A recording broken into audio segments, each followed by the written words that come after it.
Singing that song, and I got a lump in my throat, 'cause you're gonna sing the words wrong. Welcome to San Miguel Church. In year 1810, Tapilon as we know today was only known Bantayan or Watchpoint. No one then, not even the first community leader, Kapitan Leon Dublin, know what they did for history. With Francisco Rosas, Sularta Conejos, Samson Cuna, Antonio Duaso, Javier Monterde, Gervasio Cuna, and a few subjects. They banded together and called themselves Junta Principals or Council, or leaders charged with the administration, security, peace, and order for the new settlement. The year 90 saw the construction of the huge stone-walled church at the heart of the settlement, the same community church being used today. Most of the earth settles influenced by the predominant Spanish way of life become Roman Catholics by practice. Hence the church became the center of the religious faith and divisions, which also marked the beginning of the organization of various religious confraternities. Each year, the 8th day of May is set aside to commemorate the apparition of Saint Michael the Archangel. Traditionally is believed to have appeared to Juan of Arc. In 1850 up to mid-1880, religion preoccupied most of the settler's way of life. Saint Michael the Archangel was chosen and proclaimed as the community patron saint. A small chapel was built in his name and became the beginning of the yearly fiesta celebration to honor Saint Michael.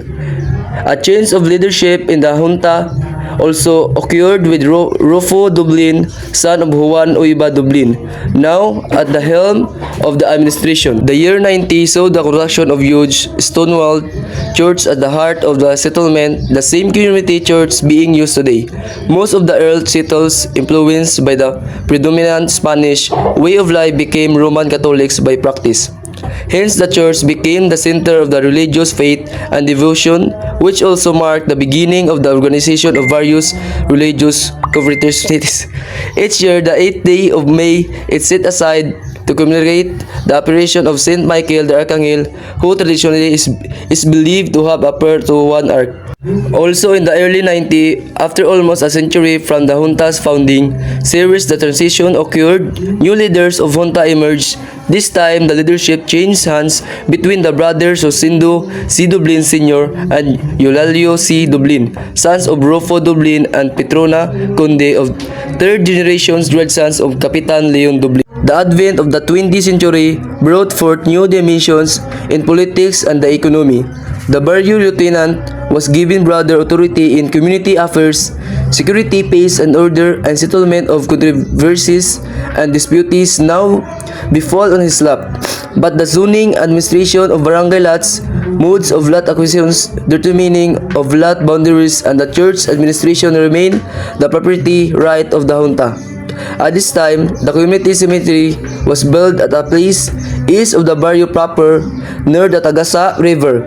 The site was a parcel of land donated by Juan Alboro, a prominent and a philanthropic citizens of the community who married one of the fourth generation's granddaughters of Kapitan Leon, Amalia Dublin, then president of the junta.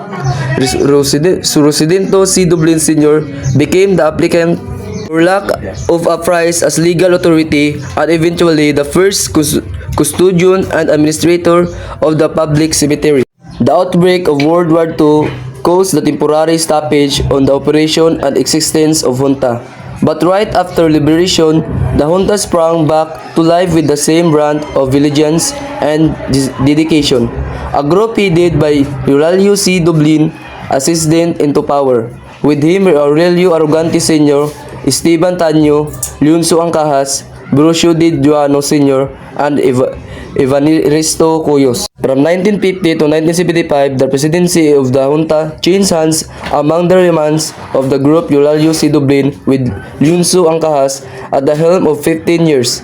In the interim, the barangay captain was granted broader socio-political powers, community affairs on the peace and order, zoning, taxation, settlement of disputes, and minor legal cases were taken out from junta and became the responsibility of the barangay council. Came Christmas of 1981, the group headed by Menelio C. Lucci held their reign in administering the junta assist by Rosilento M. Dublin Jr., Eliodoro Legaspi, Marcelo G. Conejos, Eliezer Conejos, the brother Ardiquels, and Aurelio Arrogante Jr., Alfredo Indiano, and others illustrious leaders of the community, including the incumbent administration